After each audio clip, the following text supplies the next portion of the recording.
오늘 우리가 함께 볼 하나님의 말씀은 레위기 25장 13절에서 17절까지 있는 말씀입니다.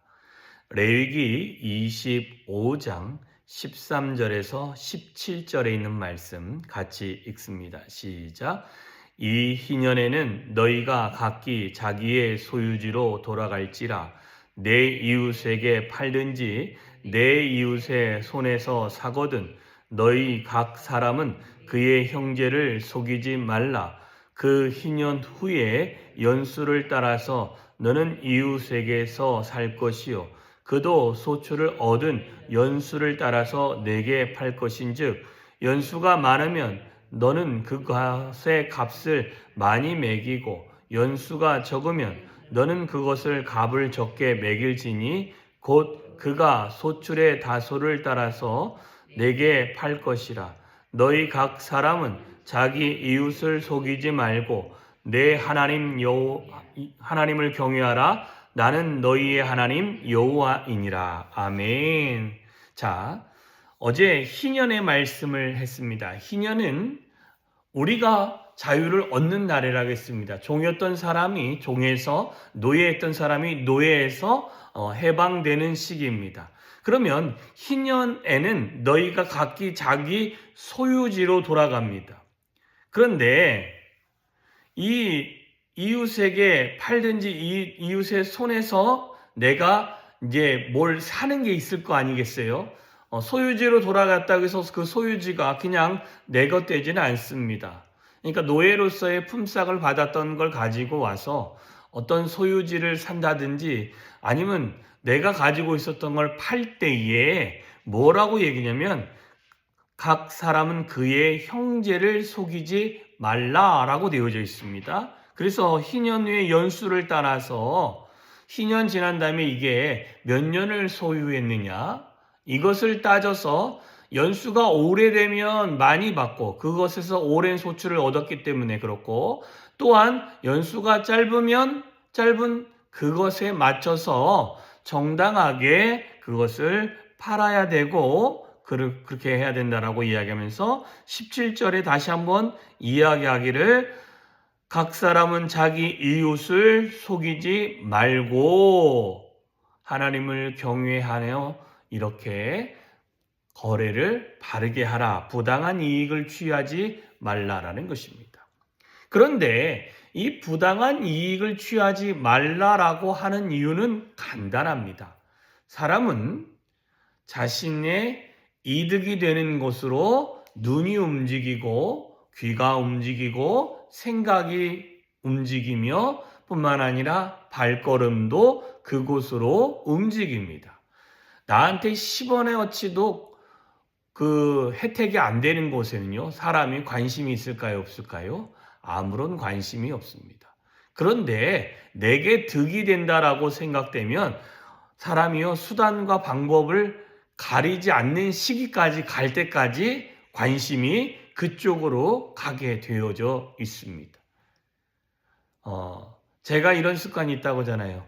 저는 이제 인터넷을 자주 이렇게 보게 되는데 켜놓으니까 컴퓨터를 이제 그러면 아침에 컴퓨터를 켜면서 이제 오전 중에 확인하는 게 뭐냐면 쇼핑몰 같은 거 하나를 제가 꾸준히 보는 게 있는데 거기에서 쭉 봅니다. 쭉 보면 관심이 있는 게 있고 없는 거 있으면 없는 거는 빨리빨리 넘어가다가 관심 있는 거 보면 갑자기 어떻게 될까요? 집중해서 보게 되어집니다. 이게 사람이라는 것은 어쩔 수가 없는 것 같습니다.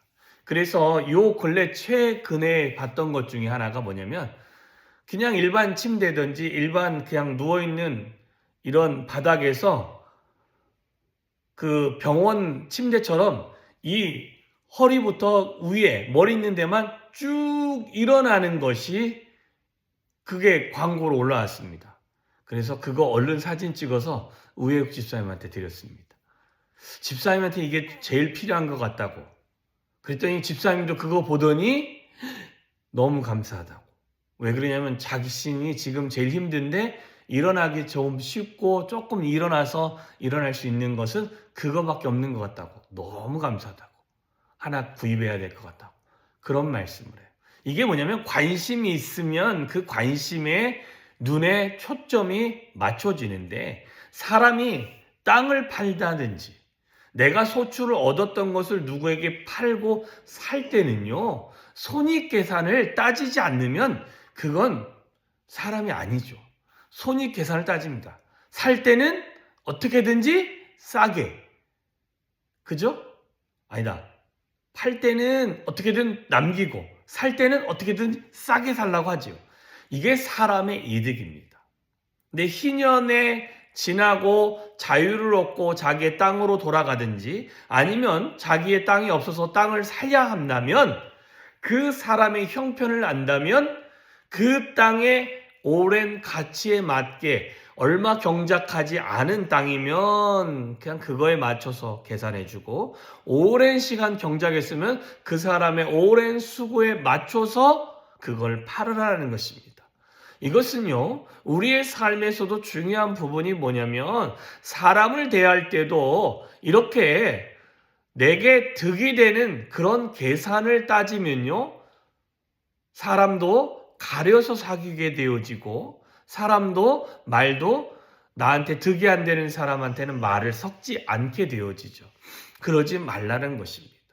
교회 공동체 안에서는 부당하고 또는 부정하고 이런 것으로 사람들을 대할 것이 아니라 부당하지 않은 이익을 취하지 않고 그런 대우를 받지 않게끔 정당하고 합당한 계산을 해 주라라고 말하고 있는 것처럼 교회 공동체 안에서는 우리가 사람을 대할 때 내 이익의 손익을 따지지 마시고 주님이 우리를 위해서 헌신하여 사랑을 보여주셨던 그 사랑으로 우리가 우리의 모든 한 사람 한 사람을 소중하게 대하면서 그들과 교제하고 관계할 수 있는 저와 여러분이 되어졌으면 좋겠고 늘 이 사람은 나하고 친해, 이 사람은 나하고 친하지 않아가 아니라 늘 그리스도의 사랑이라는 합리적인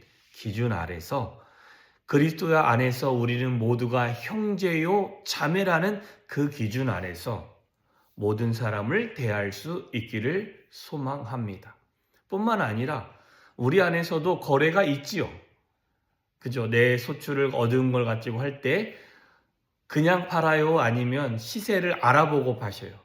시세를 알아본다는 건 뭐예요?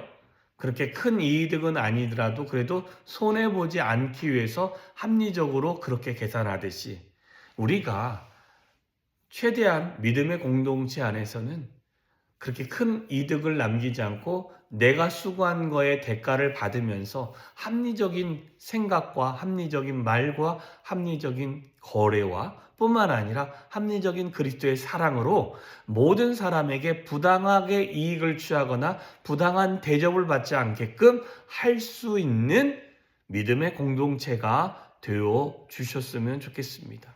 우리 교회의 공동체는 이런 믿음의 공동체예요.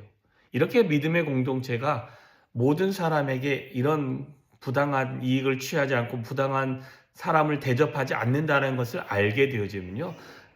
그곳에서는 하나님의 사람들이 모이기 시작합니다. 많은 사람이 상처받는 것은요.